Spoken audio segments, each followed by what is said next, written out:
اب ذرا صورتحال پیٹرول کی ہڑتال کے بعد دیکھیں. ملک حالت جنگ میں وزیر اعظم صاحب لاہور جا سکتے تھے, وہ ایسے ہی آدھا سال مری میں گزارتے ہیں, آدھا لاہور میں گزارتے ہیں, آدھا لندن میں گزارتے ہیں. وہ لاہور جا سکتے تھے اور ایک عیادت کر کے پھر جا سکتے تھے مالدیپ, لیکن وہ سیدھا مالدیپ چلے گئے.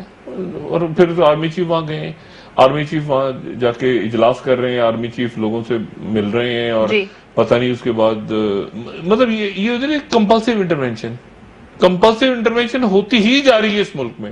مطلب جمہوریت جو ہے وہ خود بھاگ رہی آگے لگتا ہے, اور پیچھے پیچھے پبلک بھاگ رہی ہے, اور وہ کہہ رہے ہیں جمہوریت کہاں گئی. یہ ہوا میں, اللہ نہ کرے کہ جمہوریت اس ملک میں جائے, مگر آپ دیکھیں تو صحیح نا, جمہوریت مالدیپ نکل گئی ہے سیر کرنے کے لیے, مگر مالدیپ کے اندر وہ فوج نے پارلیمنٹ کے اندر قبضہ کیا ہوا ہے. بہرحال بات یہ ہے کہ ملک حالت جنگ میں ہے.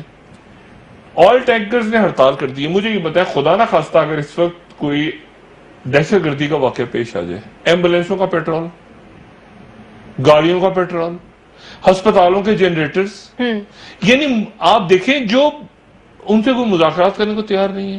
شاہد خاقان عباسی کہیں دوڑ گئے جی, یعنی اوگرا کے حوالے, اوگرا ان کی وزیر, مطلب اس وقت ملک میں نہ وزیر اعظم ہے نہ وزیر خارجہ ہے. اچھا دوسرے ملکوں کے وزیر خارجہ پہنچے ہوئے مالدیپ, آپ کا وزیر اعظم جو کہ وزیر خارجہ وہ خود پہنچ گئے, وہ پروٹوکول لگا. تمام فوکس پینما کے فیصلے پر ہے. پینما جو ہے وہ اس بدماشیہ کو جو پہلے ڈوب رہی تھی مکمل لے ڈوبا ہے, مکمل ذہنی طور. اب دیکھیں پچھلے 24 گھنٹوں میں آپ سن رہے ہیں وہ نام, خواجہ آصف بنیں گے یا صادق بنیں گے. جب سے میں نے بات کی نا کہ ان میں سے 2 وزیر, یہ میں پھر 2 وزیروں نے, ان میں سے نواز شریف صاحب کے کچن کیبنٹ کے 2 وزیروں نے ان کی پیٹھ میں چورا پھونکا ہے اپنے وزیر اعظم بننے کے لیے. اور یہ آ جائے گی کہانی, یہ بہت جلدی آ جائے گی. میں نے یہ بس ذرا تھوڑے دن آگے چلیں, اس کے بعد سامنے آ جائے گا کون کون شخص کس کس طرف کھڑا تھا. میڈیا سیل کا تو آنا شروع ہو گیا نا کہ میڈیا سیل کے لوگوں نے مروایا ہے, اور وہ تو گروپنگ ہو رہی ہے ساری.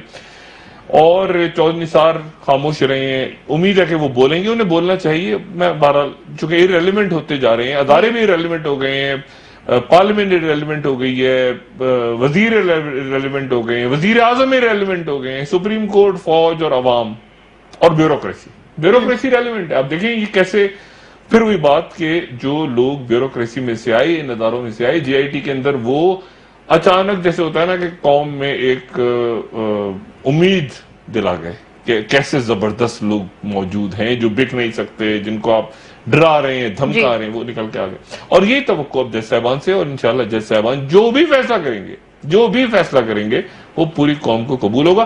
ان کے ہتھے بالا, عدالت آزاد ہے, ان کے ہتھے نہیں لگی کسی کے ہتھے. عدالت بالکل آئین اور قانون کے تحت فیصلہ کرے گی. ایک کو کرے ڈسکوالیفائی, 500 کو کرے, 10,000 کو کرے, پوری بدماشیاں صاف کر کے اس ملک کو عدالت آگے